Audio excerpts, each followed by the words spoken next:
बिस्मिल्लाहिर्रहमानिर्रहीम। अस्सलाम वालेकुम वरहमतुल्लाहि वबरकातुहू।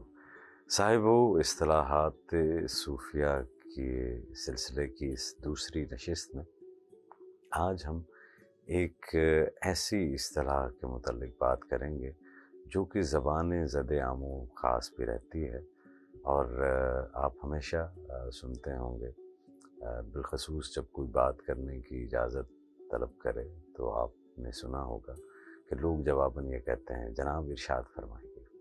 तो आज हम लफ्ज़ इरशाद, ये क्योंकि एक सूफ़ी इस्तिलाह के मानों में इस्तेमाल होता है, एक सूफ़ी इस्तिलाह है, तो सूफिया इरशाद को जो है वो कैसे देखते हैं। आम तौर से सूफिया कराम व बुज़ुर्गान दीन की तमाम बातों को नकल करते हुए आपने मलफूज़ात में पढ़ा होगा कि फ़लाँ बुज़ुर्ग इरशाद फरमाते हैं। तो ये इंटरप्रिटेशन और ताबीर जो है वो आम यही है कि फ़लाँ बुज़ुर्ग हिदायत फरमाए या हुक्म दे जी, या वो कोई बात कहे तो इससे मुराद लिया जाता है कि इरशाद फरमाइए, यानी आपको हिदायत फरमाइए, आपको हुक्म दीजिए, आप कुछ कहिए। तो ये है। लेकिन सूफिया के नज़दीक सूफिया के ख़ास मुहावरे और इस्तिलाह जो हैं उनमें काबिल गौर यूँ है कि सूफिया के यहाँ इरशाद का मानी कौल मुहकम है जी। उनके तमाम अक़वाल जो है वो इरशाद नहीं हुआ करते जी। इरशाद का माने आम तौर पर जैसे लिया जाता है उससे ये मुख्तलिफ है।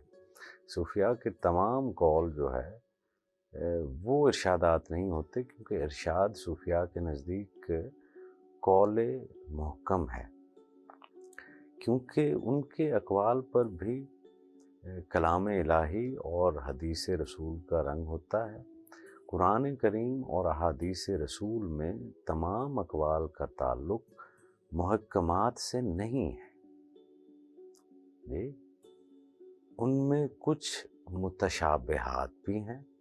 खुद कुरान करीम में अल्लाह ताला का इरशाद है सूरह अल इमरान में कि उसी ज़ात करीम ने आप पर किताब उतारी, उसमें कुछ आयतें मुहकम हैं और कुछ मुतशाबे हैं।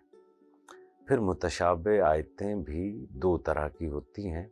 एक तो वो जिनका मानी सिरे से मालूम ही नहीं, मसलन जैसे हरूफ मुक़त्तआत हैं, अलिफ लाम मीम हा मीम, तो ये जिनको आयात मुक़त्तआत आप कह सकते हैं। दूसरे वो जिनका ज़ाहिरी और लुग़वी और हिस्सी माने तो मालूम होता है कि उस डिक्शनरी में भी है, परसेप्शन के अंदर जो है वो भी है, उसका कोई ना कोई माने हैं, लेकिन वो मुराद लेना दुरुस्त नहीं होता। मिसाल के तौर पे कि सिबगतुल्लाह कह लें, अल्लाह का रंग, या आप वजहुल्लाह कह लें, या आप यदुल्लाह कह लें। वजहुल्लाह कह लें कि फेस ऑफ अल्लाह, यदुल्लाह कह लें कि हैंड ऑफ अल्लाह सुभान अल्लाह, जी सिबगतुल्लाह कह लें कलर ऑफ अल्लाह। तो ये उस तरह से दुरुस्त जो है वो नहीं है।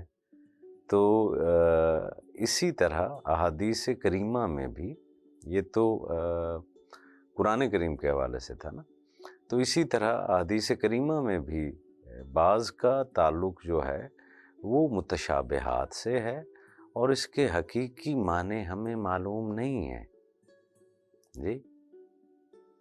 जैसे कि एक हदीस में है कि हिजर अस्वद अल्लाह का दाहिना हाथ है जी, तो इसके हकीकी माने हमें मालूम नहीं।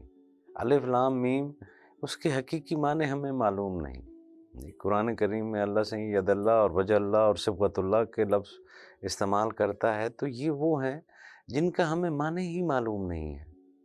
और बाज़ का ताल्लुक़ जो है वो मुबहम होता है, जिसको मुबहमात से, और मौहूम होता है मुहिमात से है। अगले आने वाली नशिस्तों में हम इन दो के ऊपर भी جو ہے وہ گفتگو کریں گے تاکہ مزید جاننے میں آسانی ہو۔ تو جیسے اللہ کے رسول نے فرمایا کہ کوئی بوڑھی عورت جو ہے ان الجنت لا تدخلوها عجوز، کہ کوئی بوڑھی جنت میں نہیں جائے گی۔ تو اب یہ جو ہے مبہم کے اندر جو ہے وہ آتی ہے۔ یوں ہی جو صوفیہ کے اقوال و افعال بھی ہیں وہ بھی محکمات اور متشابہات پر مشتمل ہوتے ہیں۔ تو جو محکمات کو صوفیہ کی اصطلاح میں ارشادات کا نام دیا جاتا ہے، یعنی وہ چیزیں جو کہ ہیں جی ٹروتھس ہیں، ریالٹیز ہیں، and those are said in clarity, وہ بالکل کلیئرٹی کے ساتھ جو ہے وہ سمجھا دی گئی ہیں، اور وہ تمام شعور رکھنے والوں کی تمام شعوری سطحوں تک کے لیے جو ہے وہ اسی طرح سے ہیں۔ تو یہ ارشاد جو ہے وہ کہلاتا ہے، اور ان محکمات کو ارشادات کا نام دیا جاتا ہے، جبکہ متشابہات کی کئی قسمیں ہوتی ہیں، اور ان سب کے جداگانہ نام ہیں جو کہ ہم آنے والے نشستوں میں ان کو بھی کھولتے چلے جائیں گے کہ متشابہات کی کتنی اقسام ہیں۔ تو ارشاد جو ہے وہ صوفی کا، وہ مرشد کا، وہ ہادی کا، وہ پیر کا، وہ خواجہ کا وہ کلام ہے جو محکم ہے، جس کے اندر کچھ شبہات نہیں ہیں۔